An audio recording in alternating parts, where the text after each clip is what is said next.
प्रेम से बोलिए ब्रह्मा जगदम्बा मैया की जय हो। साचे दरबार की जय हो।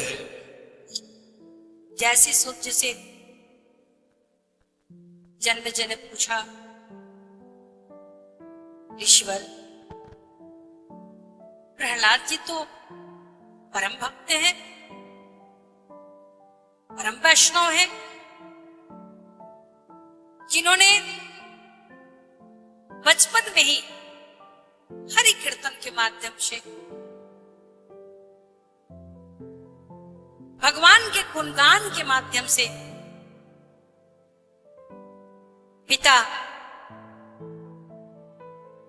का परित्याग कर दिया और नरसिंह अवतार लेकर के भगवान ने हिरण्यकशिपु का उद्धार भी किया। कितना कष्ट सहे वो जीवन में नारायण की भक्ति के लिए। कभी तलवार से मारे गए, कभी अग्नि में जलाए गए, कभी पहाड़ों से फेंक दिए गए, कभी नागों से डसवाए गए, कभी मस्त पागल हाथियों से कुचलवाए गए,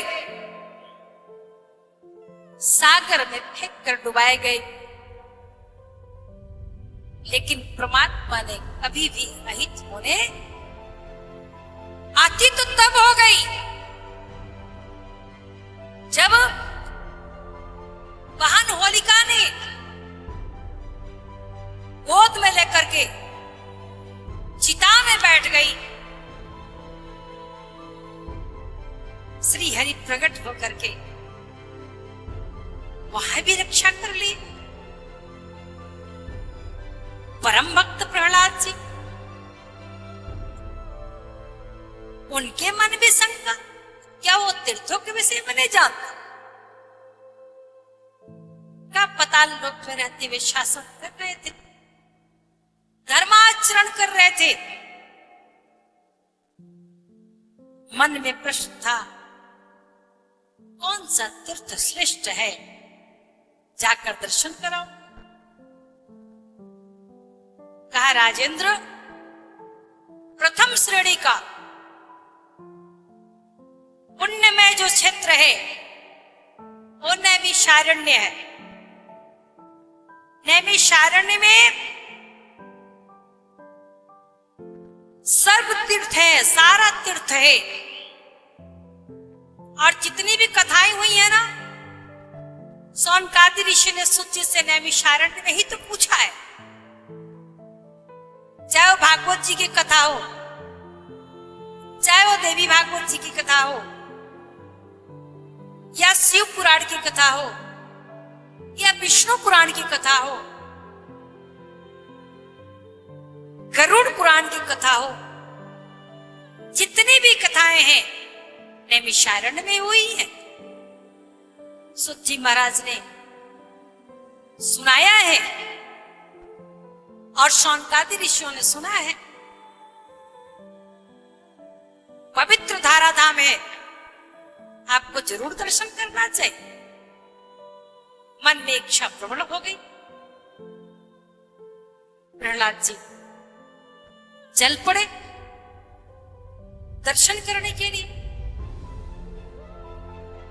विचरण करते करते प्रहलाद जी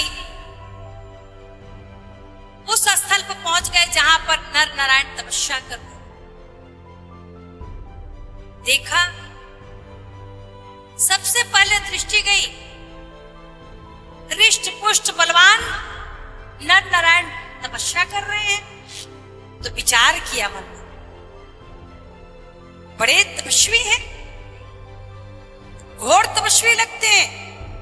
नमन बंदन किया, तभी दृष्टि चली गई, दो धनुष बाण रखा हुआ है, दो धनुष सुंदर चमचमाते हुए रखे हुए हैं और तरकस में तीर बाण भी रखा हुआ है। मन में विचार आया, एक महात्मा को धनुष बाण की क्या आवश्यकता,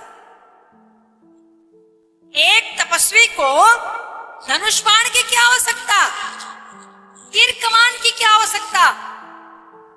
प्रहलाद जी क्रोधित होकर के अपने तलवार निकाल लेते हैं और कहते हैं मुझसे युद्ध करो, सच सच बताओ तुम कौन हो, और अगर तुमने तपस्वी का वेश धारण किया है, तपस्या कर रहे हो आप, तो आपको तीर कमान की क्या आवश्यकता? एक संत को तीर कमान की क्या आवश्यकता? जैसे आजकल लोग कहते हैं ना, शास्त्र पढ़ने वालों को शास्त्र की क्या आवश्यकता, और शास्त्र के जानकार को शस्त्र की क्या आवश्यकता? वस्तुतः तो दोनों की आवश्यकता है। जीवन में शस्त्र भी होना चाहिए और शास्त्र भी होना चाहिए।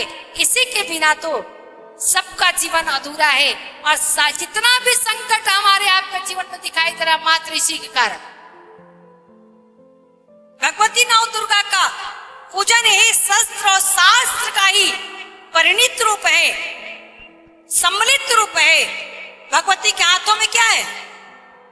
त्रिशूल भी है,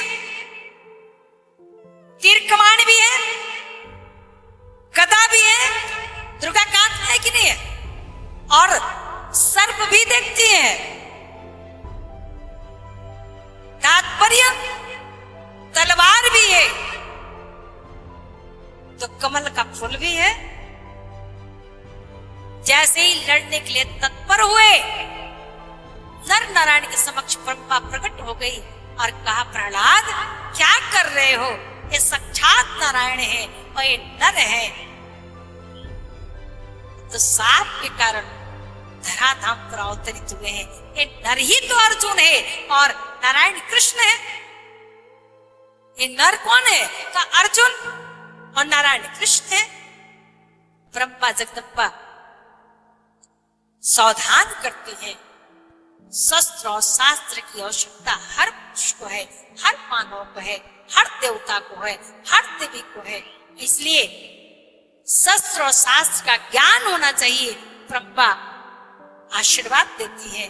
तुरंत भर में अपने सैनिकों के साथ प्रहलाद जी पहुंच जाते हैं अपने पाताल लोक में, और नर नारायण ध्यान मग्न हो जाते हैं, क्योंकि उन्हीं की साधना है जो आपको हमको मिल रही है। हमारा आपका जीवन सुचारू रूप से चल रहा है। परमात्मा भी निरंतर साधना करते रहते हैं।